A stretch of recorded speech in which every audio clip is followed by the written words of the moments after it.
Assalamualaikum warahmatullahi wabarakatuh. Selamat datang dalam presentasi saya. Nama saya Hirwanto, seorang mahasiswa semester 3 di UIN Siber Syahnur Jati Cirebon. Pada kesempatan ini saya akan menyampaikan presentasi dengan judul yaitu pembuatan multimedia pembelajaran pendidikan agama Islam. Dan hari ini kita akan membahas bagaimana multimedia dapat digunakan untuk meningkatkan kualitas pembelajaran fikih dalam pembelajaran agama Islam. Komponen multimedia pembelajaran. Yang pertama, animasi, yaitu untuk menjelaskan langkah-langkah wudhu. Kedua, video interaktif untuk melibatkan siswa. Kemudian audio narasi, kemudian yang terakhir kuis online untuk mengevaluasi pemahaman mereka. Semua ini dirancang untuk mendukung siswa abad ke-21 yang lebih akrab dengan teknologi digital.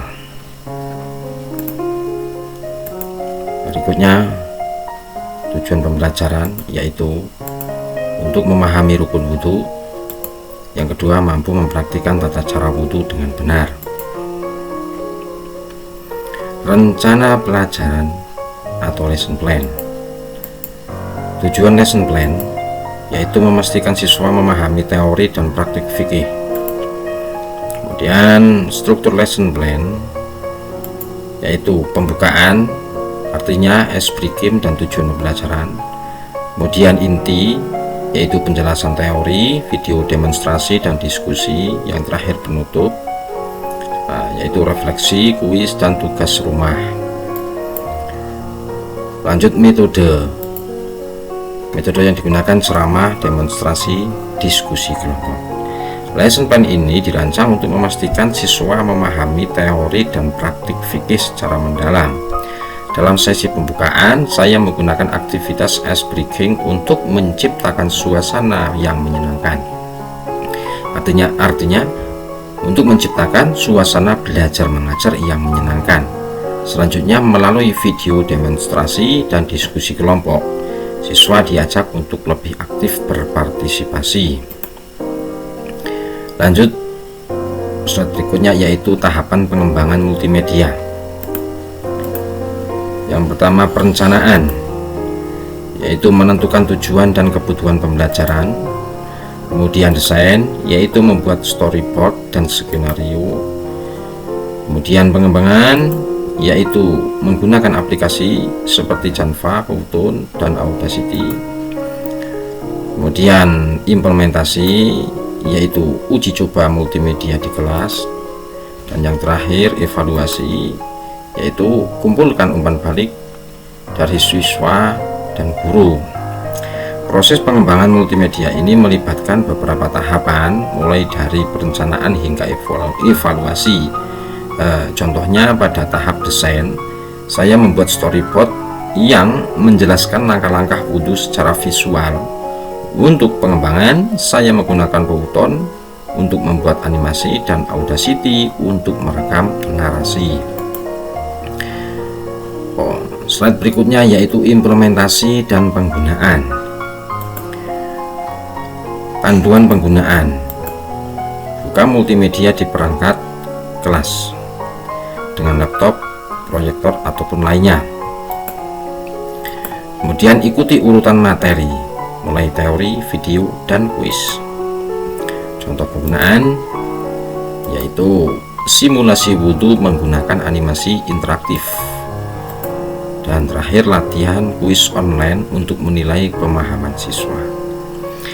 Dalam implementasi multimedia, saya memandu siswa melalui setiap langkah, dimulai dari teori hingga kuis online. Misalnya, ketika menggunakan animasi untuk simulasi wudhu, saya meminta siswa untuk mengikuti langkah-langkah yang ditampilkan.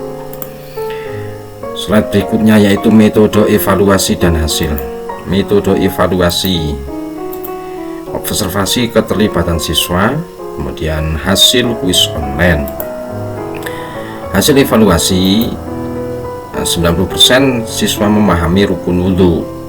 Ya. Kemudian tantangan,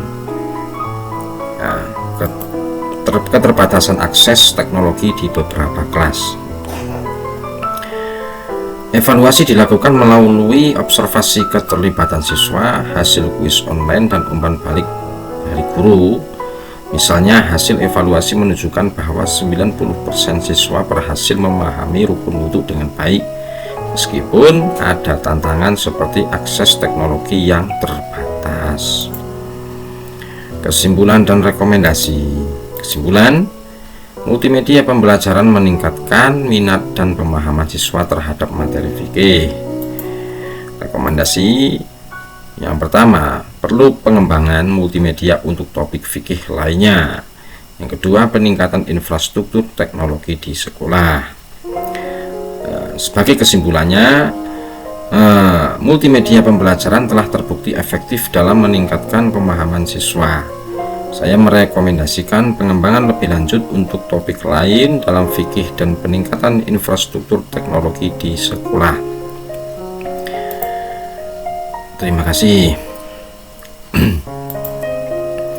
Kritik dan saran sangat diharapkan untuk pengembangan lebih lanjut, kemudian tanya jawab. Demikian presentasi yang dapat saya sampaikan.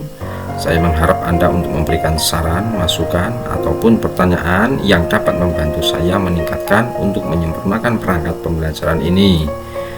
Terima kasih atas perhatiannya. Akhirul kalam. Wassalamualaikum warahmatullahi wabarakatuh.